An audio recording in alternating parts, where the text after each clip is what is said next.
And welcome back to the Power Accountability League.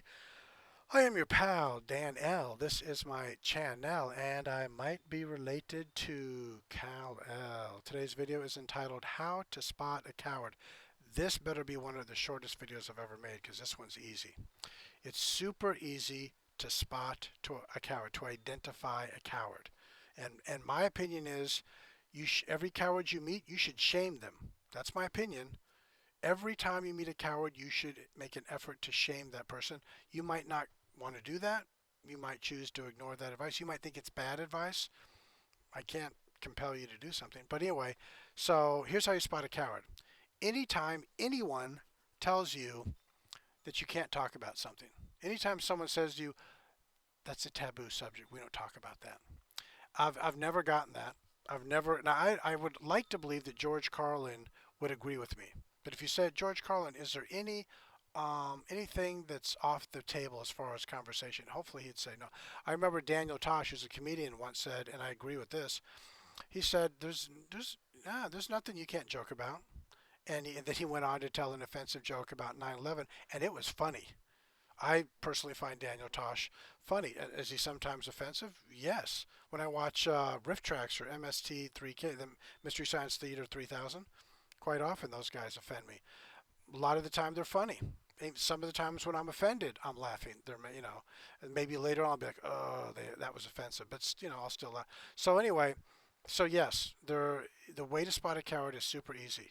If someone tells you, uh, uh, uh, we're not going to talk about that, your response needs to be, maybe you're not going to talk about it. I intend to talk about it. And again, sex, religion, politics, everything from A to Z, I'm willing to talk about it. From astrology to zoology and everything in between. I'm willing to talk about it. I'm interested in it. I'm okay with it. I'm not afraid of words. Now, in the 70s, I think in the 80s, there was a PSA, public service announcement from the Ad Council, which has to be and somehow has an unholy relationship with our government. But anyway, the public service announcement was words hit like a fist. No, they don't. No, science has pretty much disproven the theory that words. So I'll give you an example. When I say the word fist, it didn't hit it. I didn't hit anyone. My little puff of air might have come out between my lips, but there was no physical assault when I said the word fist or when I say the word Mount Rushmore, or the words Mount Rushmore, when I say the words astrophysics. None of those words have a fist behind them. So, no. So, and that's only an unintelligent race of beings would actually believe that communication equals a fist punching you in the face, because it doesn't. Words do not hit like. But I get offended. I've got a grandma who's got cancer. We're not going to talk about cancer. The C word.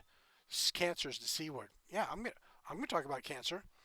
And if you've got a relative who has cancer, I might be curious. I might want to ask questions. You might not want to share that with me. You might get angry and offended by what I'm saying, and you might turn around and walk away, and that's fine. You are free to walk away. I do not have to have a conversation with you. I might try and engage you in a conversation, and you may be uncomfortable with it. You may not like it. You may be offended by it. I don't care. I don't believe well, wonder if someone wants to talk to you about something that's touchy that makes you go, well, then I might say to them, um, well, this is a touchy subject for me. And they have every right to say to me, well, I don't care if it's a touchy subject to you. I want to talk about it. And so I'm going to talk about it. Even if you're not in the room, I'm going to be talking about it. So the good news is that was today's video. The way to spot a coward. It's the easiest thing to spot in the entire universe. Somebody who says there are topics that you cannot talk about. Those people are cowards, and most of the time they're evil. And also, most of the time they're up to something. When someone says, I don't want to hear about that. I don't want you to talk about that. I don't want anyone else to talk about it. I don't want you and the person you're sitting next to have any conversations related to that.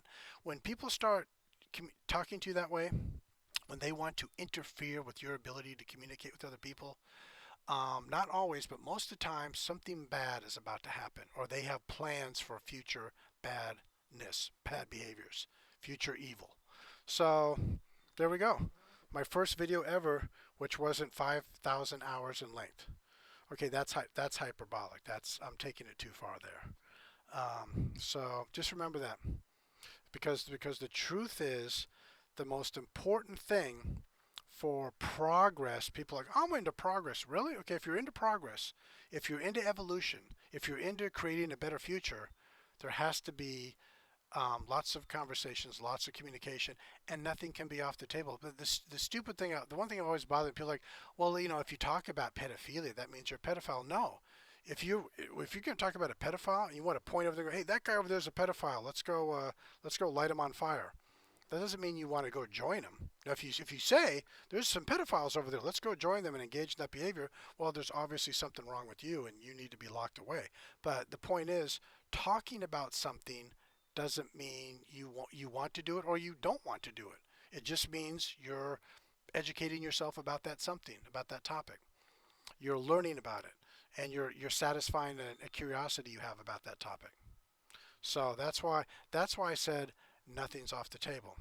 And cowards believe, well, you can't talk about sex, religion, politics, blah blah blah, this, that, and this, that, and no, they're wrong. They are wrong. And if you and stand up for yourself and say, well, you can apply that to yourself. If you don't want to talk about sex, religion, politics, that's fine. Then I guess I'm gonna walk away from you and find someone else who wants to shares my interest in talking about politics, shares my interest. Maybe I want to talk about astronomy. Maybe I want to talk about biology. Whatever you want to talk about, go find someone to talk about it, and then you two can have a conversation. And if someone says that's just something we don't talk about in this household, well, tell them, well, I guess I won't be spending much time with you and your family because I don't believe in that. But I don't want to lose my friends. Sometimes people have to pay a price for being willfully ignorant. Anyway, that was today's video. Shortest one ever. Take care. Bye bye.